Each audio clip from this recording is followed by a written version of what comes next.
You know, I mean, decades back, if I sit down here and say to you that I want this country restructured, if I go back to Kano, I probably will be, stoned or harassed.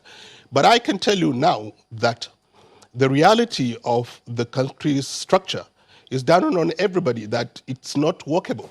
And this is one of the factors that made us realize all of that. We used to think that it is about getting a super leader, a credible leader that can move this country forward. And we actually bask in the Europea of, oh, he is our president. And I think in history of this country, there was never an individual, and there still has not, we haven't had one, that has enjoyed the support of the ordinary people, that has raised the hope of everybody, that has the credibility to say that his individual credibility will rub on the country leadership than President Muhammadu Buhari.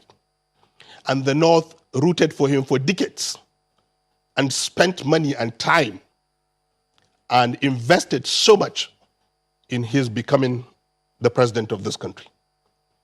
Today, we are discussing all the challenges the country is facing. So we are coming to the realization that it's not about individuals now. It's about the system. It's about the fact that the system is cobbled in such a way that there is what I will call a pull him down syndrome. There is internal squabbles for power and positions. There are forces working counterproductively for the way the country moves forward. And all of those forces emanates from those regional dynamics. The sense, real or otherwise, of marginalization, the sense of domination, the sense of opportunity and patronage is skewed to one part of the country or one ethnic groups. And all of these perceptions are becoming reality in our life. Reality in the sense that there are examples we can show. So we are coming to a point where we are saying, you know what? It's not working anymore. So I will say this very clearly, another bold statement. I'm calling on young political generation, young Nigerians, to find a coordination platform, not to agitate for an anti-democratic changes, but to harness our energy towards a very credible democratic change.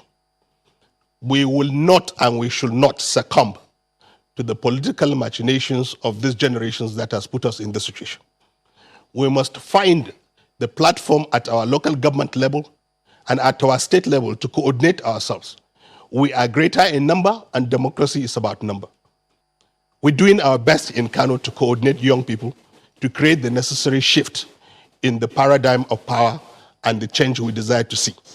In Nigeria, we need to apply ourselves properly so that we make a bid for the leadership of this country, even as other elders are also making a bid for it. There are only two outcomes. One, we negotiate our space, or two, we win the space. If we do this, we can change Nigeria. But before we do all of that, we have to agree on a one democratic, indivisible, restructured, functional, and respected nation.